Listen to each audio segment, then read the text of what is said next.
Ze leku lasai den hau, Ni egia esan ez dut duturarik hemen etortzeko. Ja, nik ez da ez nuen ezagutzen, baina mehin mintzalagunekin etorri nintzen eta ordundik askotan etortzen naiz onera. Hori da, zer da zehazki mintzalaguna? Eske interneten ikusi dabilen bideo batean ikusi zaituzte, baina ez dakit zer den.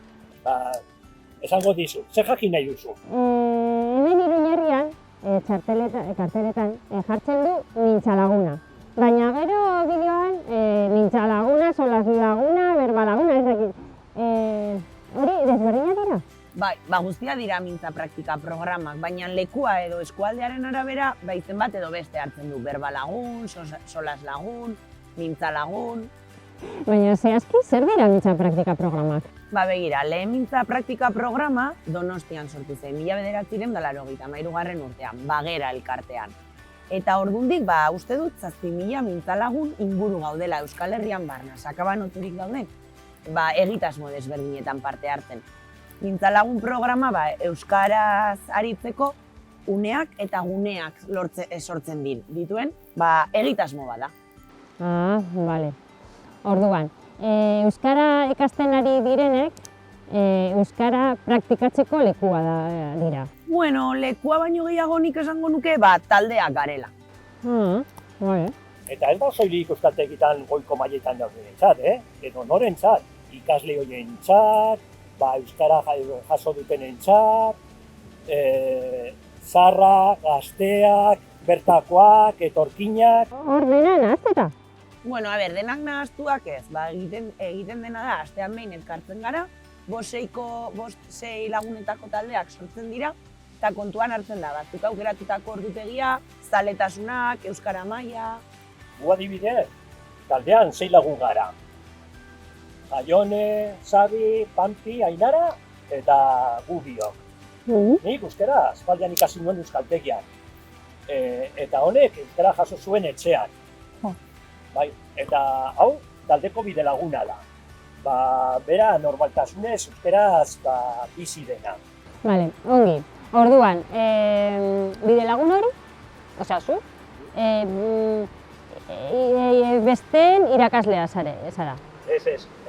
Asunto da, astean behin, ordu betez, gurekin euskaraz aritzeko prest dagoen beste taldekide bat da. Hori da, ni ez naiz inoren irakaslea, mintza praktika programan ez dago irakaslerik, ez da eskolarik ematen. Honen helburua gehien bat euskaraz aritzea, euskararekin ohitutzea eta denok dugun lotxa hori kentzea da. Bale, ulertuta. Orduan, euskara gehiago hitz egin nahi duten, 5 edo 6 laguna eta gero bidelagun bat. Hori da, bai. Eza jatorra zarete, no? Bidelaguna? Egia esateko, sekulako ekarpen egiten diote euskarari. Eta gu animatzeko beti prest. Animatu, lagundu, izadi, berriro ere esker mila. Ez da beharrezkoa, Carlos. Baina zehazki zer egiten duzue bidelaguna? Bidelagunak azkenean bideko lagunak gara, hitzak dioen bezala. Laguntzen gaituena. Labatzen garenean, mingainatik tira egiten duena. Eta beti hitz bat edo besteak bera nola erabiltzen duen.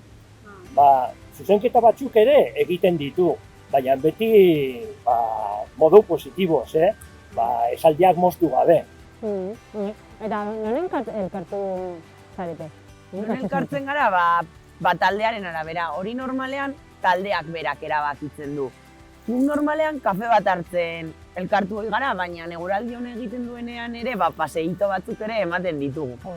Eta baita ere beste mintza lagun batzuekin ere ekintza osagarrietan elkartzen gara. Adibidez ikastaro desberdinetan, bisita gidatuetan, afarietan, eta noizbehinka Euskal Herriko beste mintza lagun batzuekin elkartzen gara. Eta bertakon beti aukera dugu beste hitz batzuk ezagutzeko eta ikasteko. Ni adibidez, mintzakidekin Sakardotegira joan nintzen.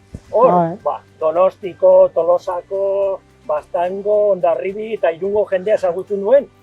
Eta gero, hurrengo hilabeteak, mintza egunera joan ginen, eta oso ongi pasa genuen. Izena eman behar dela esan duzu, ez da? Zer, animatuko zara?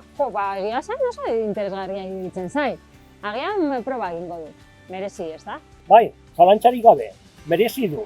Nik izu bezala aspaldian hasi nintzen. Ez nuen norekin hitz egin, eta lotza ematen zidan hitz egitea. Baina orain, ja, eroso sentitzen naiz. Egia da, hasi zinenetik, pila bat nabaritzen zaizula, Carlos. Orain euskara gehiagotan, eta gehiagorekin erabiltzen duzula. Ba, hau guztia entzun da, uste dut animduko naizela. Ba begira, nik badut hemen motxilan uste dut esku horri bat abertopatzen dudan. Eskonta? Ba? Nik bidaliko dizut, esteka izena emateko, internetez. Bi aukera dauzkazu, edo esku horria erabiliz, edo online, Primeran? Animatu, ikusiko duzu ze ongi pasako duzun gurekin. Bai, ez zara damutuko.